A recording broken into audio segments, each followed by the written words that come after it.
Eu sou Manuel Carvalho e este é o P24. O tema que vos proponho hoje são as eleições para o Parlamento Europeu, em junho. Serão essas eleições uma espécie de segunda volta das legislativas? Os dois principais partidos decidiram jogar no escuro quando escolheram as suas listas para as próximas eleições do Parlamento Europeu.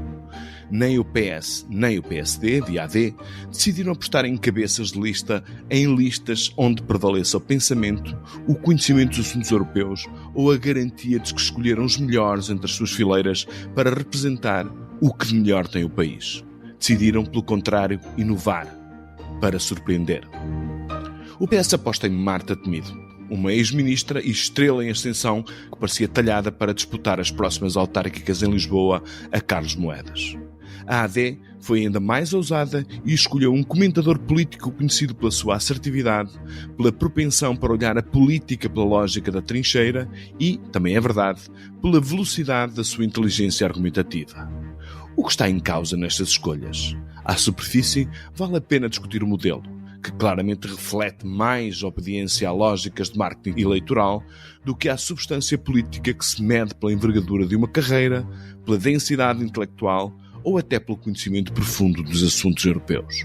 No fundo, porém, uns e outros pensam na capacidade dos seus candidatos em disputarem novos eleitorados no grande centro ou na direita mais extrema que se move por instintos, por impulsos, pela capacidade de produzir frases fáceis com impacto nas redes sociais e pela negação do que é, afinal, a nobreza da política. O dever de escolher os mais capazes a partir de provas extraídas dos seus percursos profissionais, pessoais, académicos ou políticos. Ainda antes de se conhecerem os nomes dos cabeças de lista das principais forças políticas, o P24 quis refletir sobre o que está em causa nas próximas europeias. É uma eleição que vale por si ou um momento que nos dará sinais sobre a solidez do governo e a margem de manobra do principal partido da oposição para o derrubar a prazo? Serão estas eleições mesmo europeias ou uma bola de cristal onde poderemos ver sinais de força ou de fraqueza do governo e do PS nos meses que se avizinham? Para nos esclarecer, falamos com Marina Costa Lobo, doutorada em Ciências Políticas pela Universidade de Oxford e investigadora principal do Instituto de Ciências Sociais da Universidade de Lisboa. Este é o P24 e hoje é terça-feira, dia 23 de abril de 2024. Olá Marina Costa Lobo, bem-vinda ao P24, o podcast da manhã do público. A conjuntura política nacional, com o governo com uma representação parlamentar muito próxima da do principal partido da oposição, confere alguma importância extraordinária às próximas eleições europeias? Sim, olá, obrigada pelo convite. Estas eleições europeias vão ser muito importantes porque nós em 2024 tivemos as eleições legislativas que apresentaram um novo sistema partidário.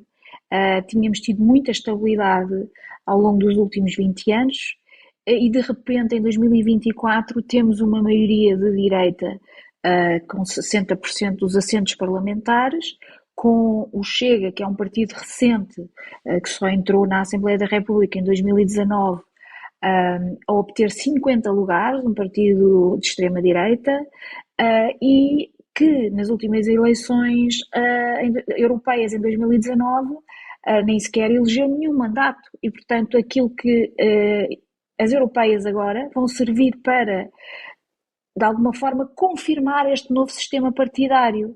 E, por um lado, confirmar que estas escolhas eleitorais dos portugueses se confirmam ou se vêm até a reafirmar.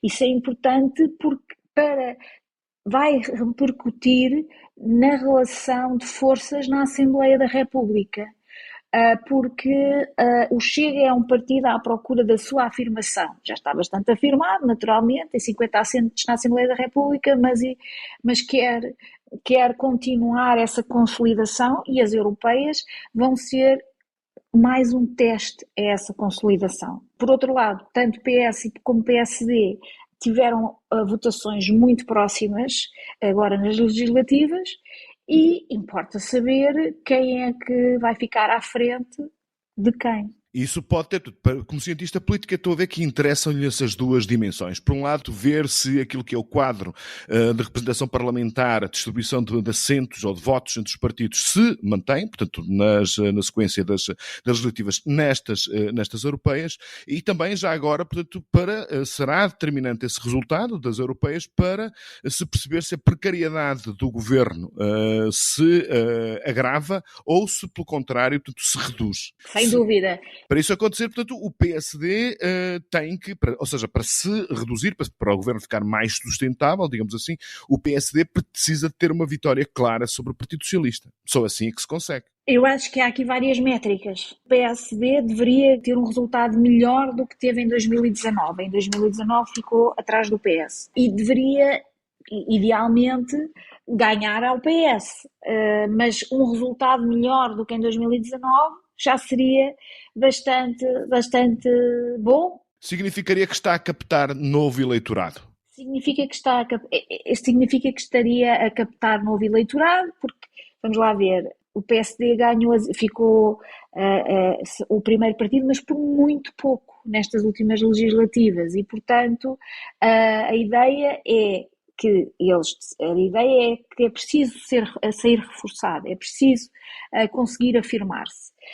Isto é feito como? Por um lado, agindo na Assembleia da República com um certo ativismo, mostrando serviço, apresentando propostas que depois obriga a negociar à sua esquerda ou à sua direita, mas tendo eles a iniciativa e liderando as reformas e apresentando reformas para de alguma forma manter a iniciativa política. E os resultados nas europeias vão dar reforço a isso, ou pelo contrário vão mostrar que este arranque do governo não convenceu uma parte significativa do eleitorado a dar o benefício da dúvida e ir lá apoiar a AD. Isso vai ser importante, porque, por exemplo, nós agora estamos a discutir se esta entrada em falso, este arranque, que foi um arranque em falso, com as medidas do IRS, esta atrapalhada em torno do IRS que foi anunciado e que depois, afinal de contas, não ia praticamente além daquilo que o PS já tinha aprovado no orçamento de 2024, isto tem repercussões ou não? Se as sondagens que nós temos apenas uma sondagem que eu conheça com intenção de voto nas europeias, mas dá o PS à frente, embora a perder em relação àquilo que foi o resultado de 2019, o PS à frente do PSD e o PSD, isso não é um bom resultado para Montenegro. Portanto, o Chega a ter um resultado muito semelhante àquilo que obteve nas legislativas e isso tem para 2 Montenegro... meses, o governo tem 2 meses, portanto, para mostrar serviço. Uma pergunta que se coloca é o papel que os programas ou os protagonistas destas eleições desempenham, portanto, em termos europeus, obedece ao mesmo figurino das eleições nacionais, ou, por outras palavras, o que é que impele os cidadãos a votar neste ou naquele partido quando, no essencial, não conhecem as suas propostas ou visões para a União Europeia? É de facto que não conhecem as propostas para a União Europeia. E nesse caso interessa saber quem são os cabeças de lista, interessa saber isso conta, portanto, na sua opinião. Sim, como é que vão decorrer os debates, mas quando se olha para os resultados das eleições europeias e se tenta explicá-los, é mais importante aquilo que se passa na política nacional do que quem são os cabeças de lista. Ou seja, é muito mais importante toda esta dinâmica partidária a nível nacional, o facto de ter havido eleições recentes, o facto de haver um governo minoritário, de haver um partido novo que se quer consolidar, é mais importante do que quem são os cabeças de lista. Dito isto, no caso de André Ventura, no caso do Partido Chega, o líder é realmente desproporcionalmente importante para os resultados desse partido. E eu acho que há bastantes indícios que confirmam isso, não é? E, portanto, quando isso pode penalizar o Chega? Pode penalizar o Chega caso o candidato, caso o cabeça de lista seja de facto quer dizer, não temos indícios disso, mas caso fosse um candidato muito pouco eficaz, poderia prejudicar poderia prejudicar o Chega. E tivemos um exemplo disso nas últimas autárquicas, em Lisboa.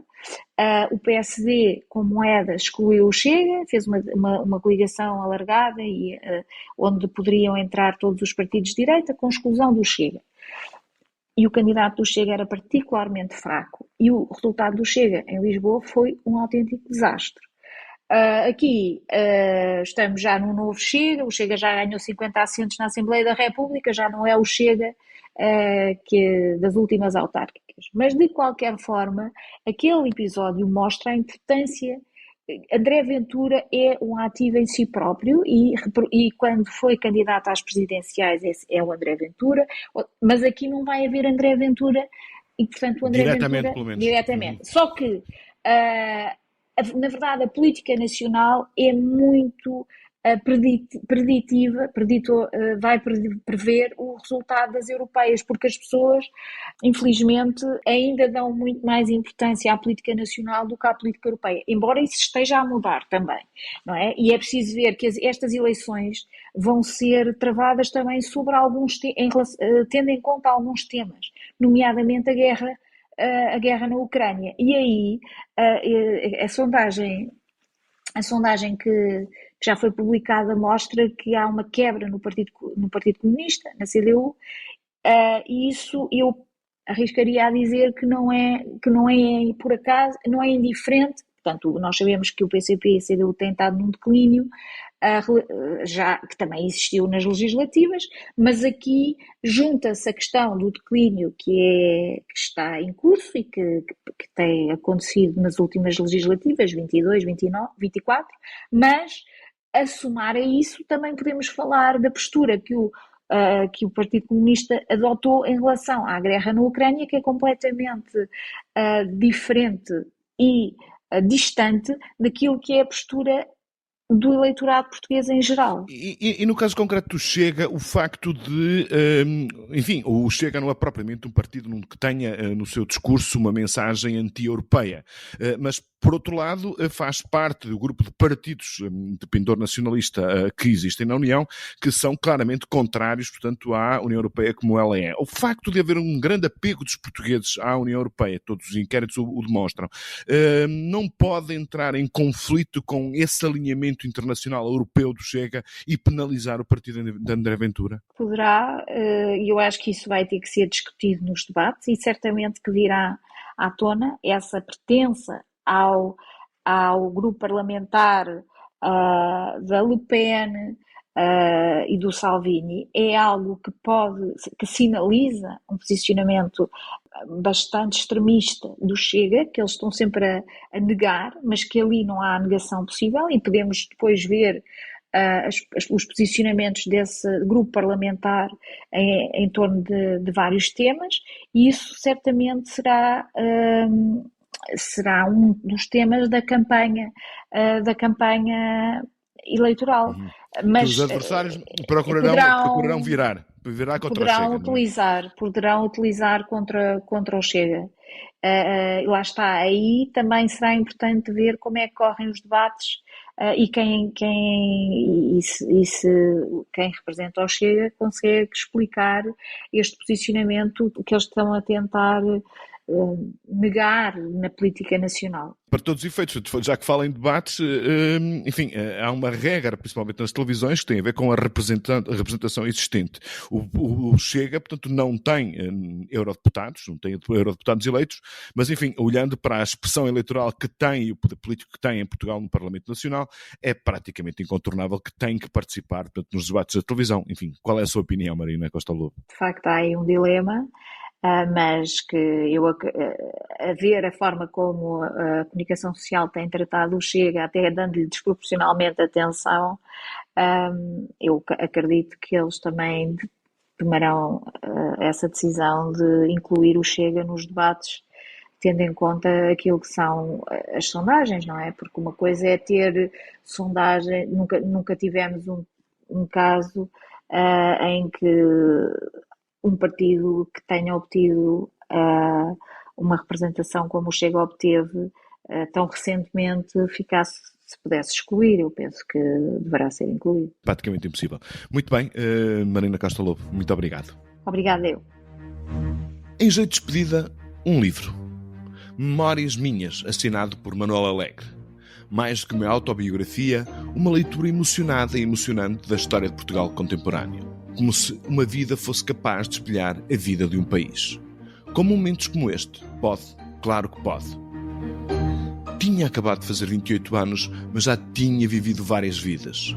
Como se houvesse outros eus ou personagens dentro de mim. A luta estudantil, partida para os Açores, regresso a Lisboa, avião para Angola, guerra, Luanda, Nambuangongo, Quipedro, Mochima, Sá da Bandeira, Sanza Pombo, Kikua, prisão da PIDE em São Paulo, Vera Cruz, termo de identidade e residência em Coimbra, poemas, trovas, canções, meses intensos, o cerco a estreitar-se, a divisão sentimental. Um livro tão delicioso e contemporâneo que o P24 promete voltar a ele mais cedo do que tarde. Tenham um bom dia. O P24 é um podcast do Público com música original de Ana Marques Maia. A sonoplastia deste episódio é de Ruben Martins. O Público fica no ouvido.